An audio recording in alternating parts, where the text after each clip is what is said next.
In closing, again, these are traditional remedies that were passed on, from my grandmother, who she got from her mother, from her grandmother. I mean, a lot of these remedies that were handed down to me came all the way from St. Vincent and continued on, to Belize, Guatemala, and Honduras, where we reside today.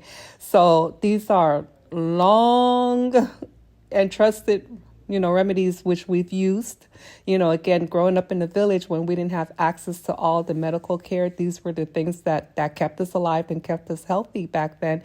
And to this day, I mean, yes, there's modern medicine, but, try some of those, traditional stuff. Ask your grandmother if they're still alive. Ask your mother, your parents, your aunties what they used to use, and, maybe give it a try, Of course, make sure you learn the proper way to use anything. Check and see if you're allergic to anything, and just, this is what we were raised upon. This is part of Garifuna Duo. This is part of us. Okay? Take care.